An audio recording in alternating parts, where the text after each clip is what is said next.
아마 오늘 13장부터 22장까지 강의를 할 거니까요. 한 1시간 반 안에 끝내도록 하겠습니다. 원래 이 세미나, 이 콘서트, 요한계시록 콘서트, 이 콘서트의 특징은 흐름을 파악하는 거예요. 요한계시록의 흐름을 파악하는 거기 때문에 사실 각 절절마다 해석하는 건 그렇게 큰 의미가 없습니다. 전체적으로 흐름 파악하고 그 흐름 속에서 여러분들이 각 절을 묵상을 하시면은 여러분들이 그 성령님의 감동 가운데서 여러분 스스로가 알 수 있는 그런 세미나예요.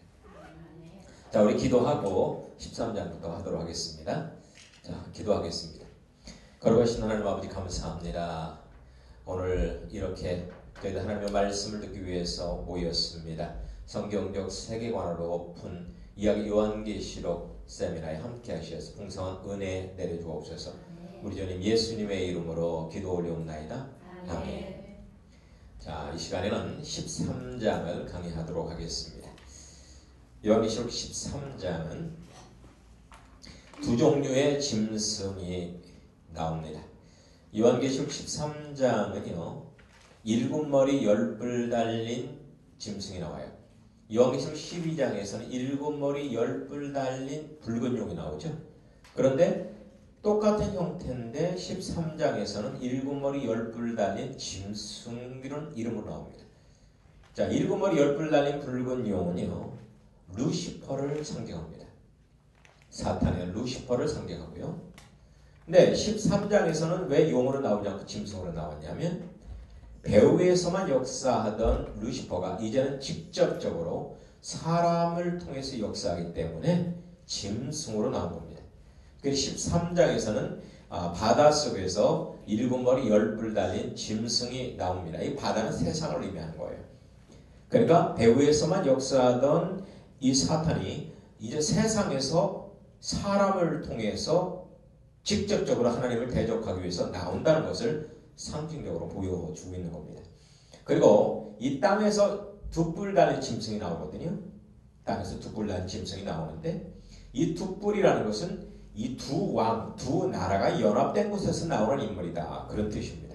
이 두 뿔 짐승은 거짓 선지자로서 7머리 10뿔 달린 짐승, 즉 적그리스도죠. 적그리스도의 오른팔 역할을 하게 될 인물입니다. 이 두 뿔 짐승은 13장에 보니까요, 하늘에서 막 불을 내리고요.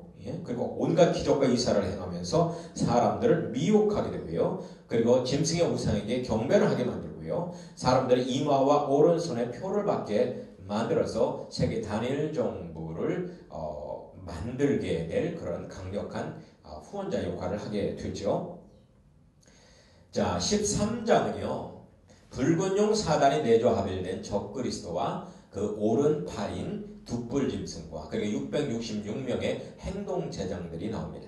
자, 여러분 5장을 한번 생각해 보세요. 5장에는 뭐가 나오죠? 요한계시록 5장 우리가 쭉 공부를 하고 있습니다. 5장에는 어린 양 예수님이 등장합니다. 그렇죠? 하나님의 7인으로 봉한 두루마리를 받는 어린 양이 등장합니다. 이것은 뭐냐면 빛의 총사령관, 어둠의 군대와 싸울 빛의 총사령관이 등장하는 거예요. 빛의 총사령관이 바로 어린 양 예수님이십니다. 그리고 7장에 보면은요, 이마에 인을 받은 14만 4천 명이 나옵니다. 이 14만 4천 명은 14장에 또 자세하게 나옵니다만은 어린 양의 신부들로서 빛의 군대들입니다. 이 빛의 군대들과 함께 19장에서 예수님 재림하실 때 이 빛의 군대들이 백마를 타고 예수님을 따라서 재림하게 되죠. 이 빛의 군대들이 몇 장에 나와요?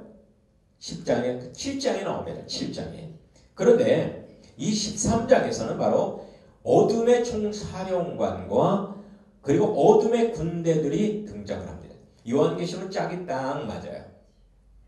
천국과 지옥이 빛과 어둠이 대칭을 이루어서 정확하게 짝이 맞듯이 요한계시록은 뭐예요? 영적 광야에서 빛의 군대와 어둠의 군대가 싸우는 것을 묘사하고 있는 게 요한계시록이거든요.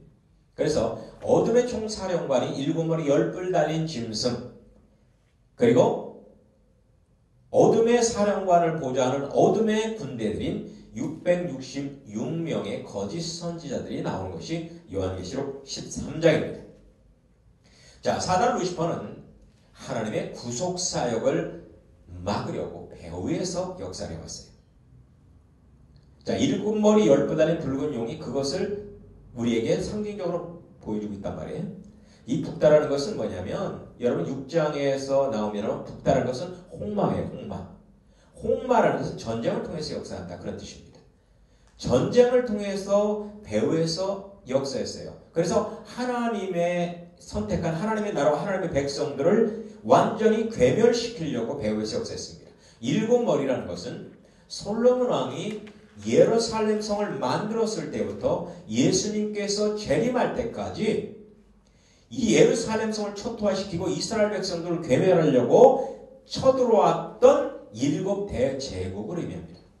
첫 번째가 아수르, 애굽, 바벨론, 메데파사, 헬라, 그리고 사도 요한 당시의 로마, 그리고 그 이후에 등장하게 될 재생 로마. 로마 제국이 다시 뭉쳐서 만들어진 재생 로마. 그것이 바로 현재의 이유입니다.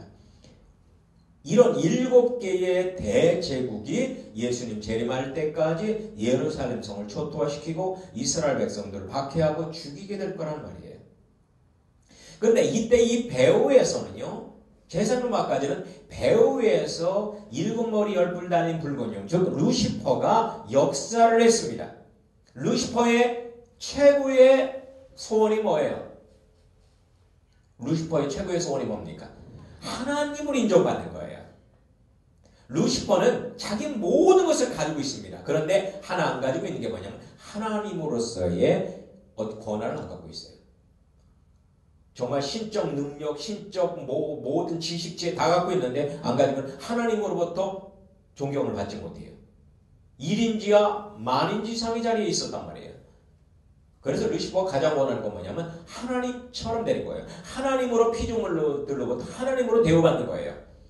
그래서 이렇게 교만해졌을 때 결국 하나님의 징벌을 받아서 악마가 돼서 지옥불에 떨어지게 됐죠. 하지만 루시퍼는 끊임없이 사람들로부터 하나님으로 대우받기를 원했습니다.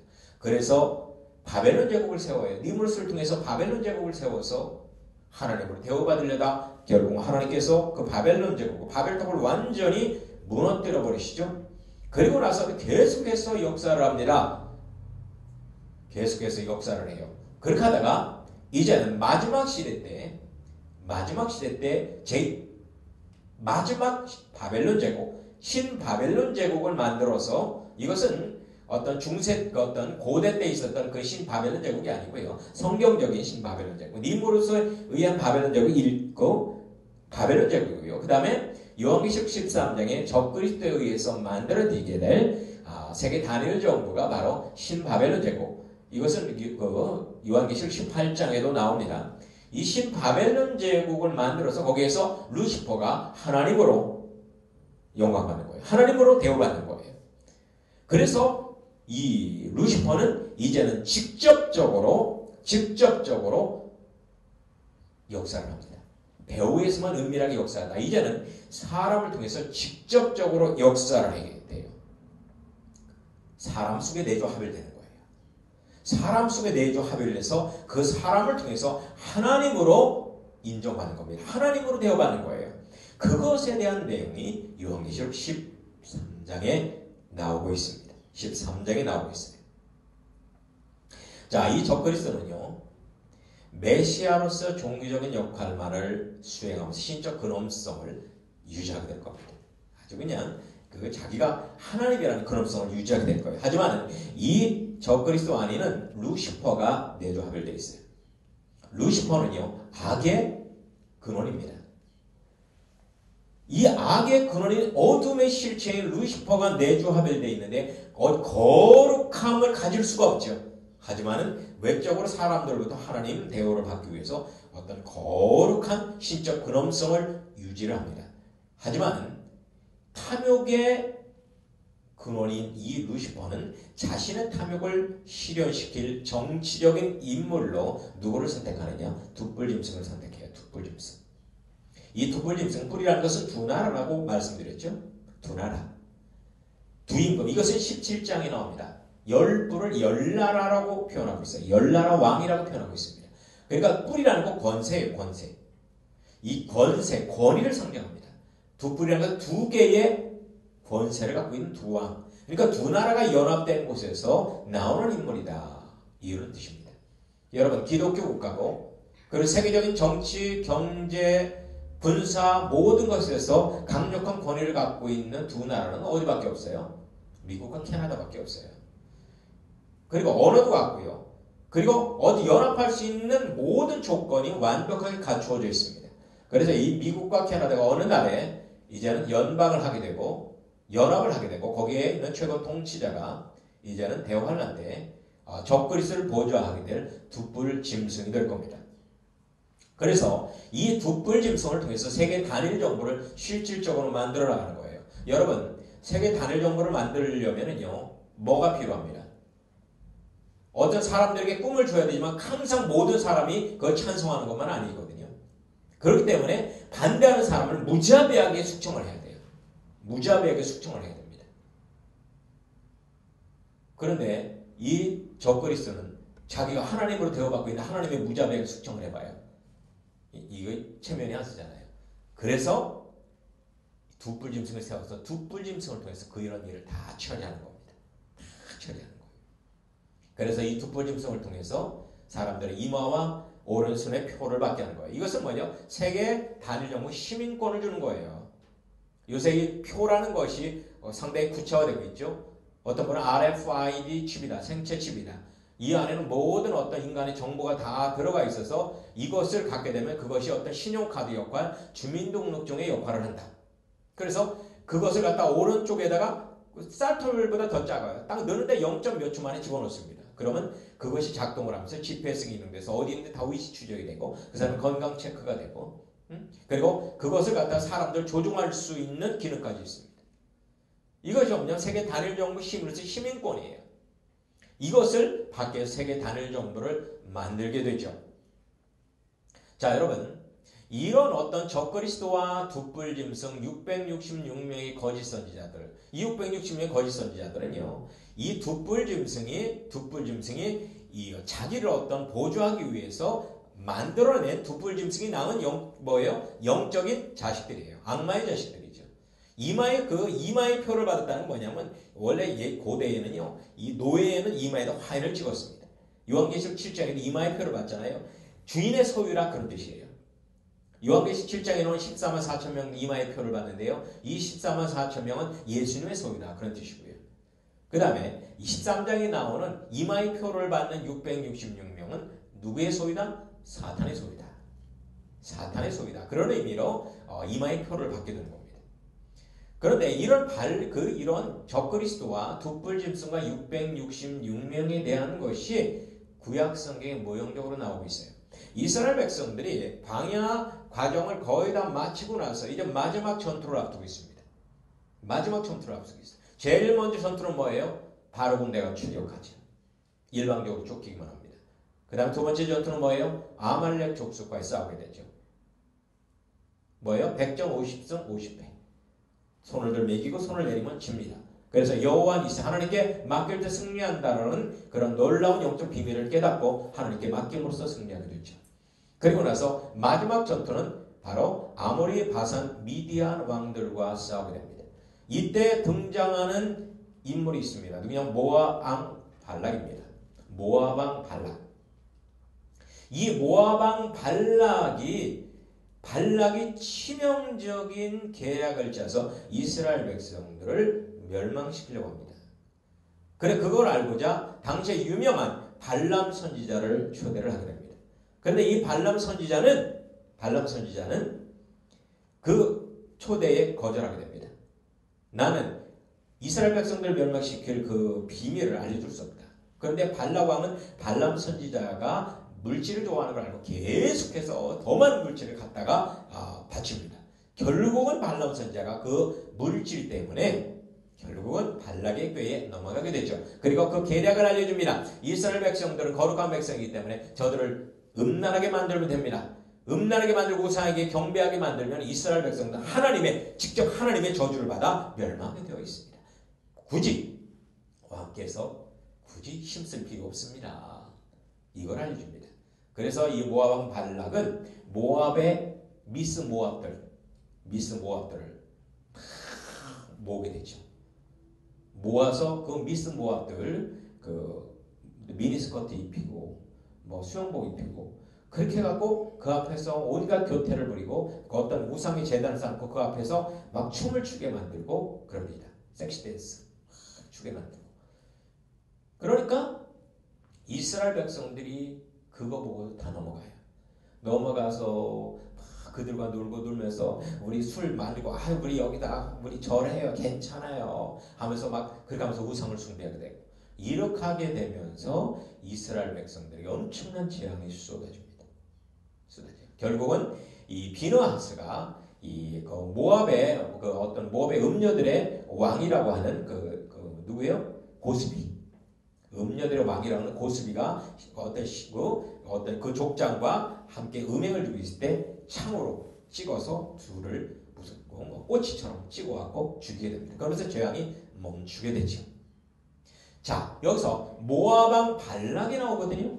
이 모압왕 발락이 바로 뭐냐면 후 3년 만에 등장하게 될 7마리 10뿔 달린 짐승을 가리켜 말해요. 이것은 모형이에요. 그리고 발람 선지자는 뭐냐면 2뿔 달린 짐승의 모형입니다. 2뿔 달린 짐승. 그 다음에 이 666명의 거짓 선지자들은 바로 모압의 음녀들을 가리켜 말합니다. 모압의 음녀들. 사람들로부터 영적으로 음행하게 해서 어떤 지옥불에 떨어지도록 만드는 그런 인물이란 말이죠. 이렇게 어떤 구약 성경의 모형적으로 정확하게 나오고 있습니다. 여러분, 요한계시록은 뭐라고 말씀드렸어요? 육적 광야의 책이 모세오경이라면 영적 광야의 책이 요한계시록입니다. 그래서 모세오경과 요한계시록은 뭐예요? 짝이 딱 맞습니다. 짝이 딱. 요한계시록이 성경의 맨 마지막에 기록됐다고 해서 요한계시록이 가장 비중이 적다. 중요하지 않다. 그런 의미가 결단코 아닙니다. 요한계시록은 성경 전체에 있는 십자가의 도, 광야의 도, 구속의 도를 가장 핵심적으로 이미지화해서 기록해놓은 책이 요한계시록이에요. 요한계시록에 생명을 불어넣어주는 그러한 무슨 책 같아요? 심장과도 같은 책이에요. 요한계시록이 살아 움직여야지 온몸에 피가 돌아서 사람의 생명을 유지할 수 있듯이 요한계시록은 그렇게 중요한 책이란 말입니다. 네. 자, 계시록 13장 18절에 보면은요, 이런 말씀이 나와요. 지혜가 여기 있으니 총명이 있는 자는 그 짐승의 수를 세어보라. 그 수는 사람의 수니 666이니라. 이렇게 나옵니다. 사람의 수라고 나오죠. 666. 요한계시록을 증거를 하면서요, 그런 질문을 많이 받아요. 14만 4천명이 뭡니까? 666이 뭡니까?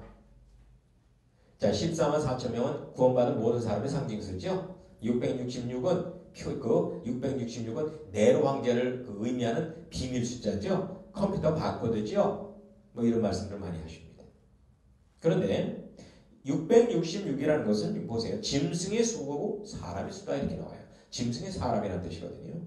그리고 배후에 어떤 짐승 같은 악령이 내주 합일된 사람들의 숫자란 말이에요. 사람들의 수라는 말이에요. 사람들의 수. 1명, 2명, 3명, 4명, 5명. 그게 666이란 말입니다. 사람들의 수란 말이에요.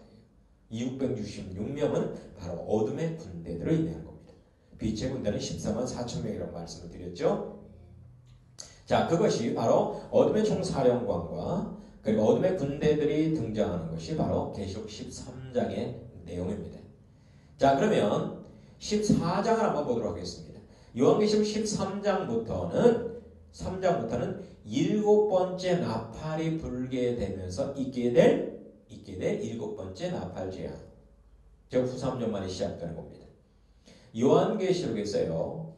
요한계시록 8장 마지막 절에서 크게 3차례의 화가 있을 거라고 예언을 하고 있어요. 화라는 것이 시련이라는 겁니다. 하나님의 백성들은 크게 3차례의 시련이 있을 거라는 거예요. 그 그 첫 번째 시련이 바로 뭐냐면 다섯 번째 나팔재앙. 이게 첫 번째 시련이고요. 그리고 여섯 번째 나팔재앙, 3차 세계대전이 두 번째 시련이고요. 그리고 일곱 번째 나팔재앙, 적그리스도의 등장, 그리고 박해, 이것이 세 번째 시련. 즉, 세 번째 범죄 과정이라는 거예요. 시련이라는 건 뭐냐면, 우리 그리스도인들은요, 하나님의 백성들은 영적 방해에서 크게 세 차례의 시련을 겪어야 되는 거예요. 그러니까 시련과 불입니다. 불의 과정을 통과해야 된다는 겁니다. 불의 과정을 통과한다는 것은 영적 번제입니다. 영적 번제 과정을 세 차례를 통과해야 된다는 거예요. 세 번의 영적 번제를 드려야 된다는 거예요. 번제를 드려야만 준비된 속죄 은총을 우리가 적용받아서 우리가 온전히 죄의 문제가 해결되고 죄성이 뿌리 뽑히고 그 다음 생명과를 먹을 수가 있는 거거든요. 그래서 일곱 번째 나팔 재앙을 통해서 마지막 번제를 드리게 되는 겁니다. 이 번제라는 것은 그 고난 가운데 인내하는 거예요. 고난 가운데 인내함으로 해서 성령님께서 역사를 해서 영적 번제를 드리게 되는 것이죠. 이것을 우리는 생활 영성이라고 표현을 합니다. 이렇게 일곱 번째 나팔 재앙이 어떤 세 번째 번제 과정을 통과하는 과정이라는 거예요.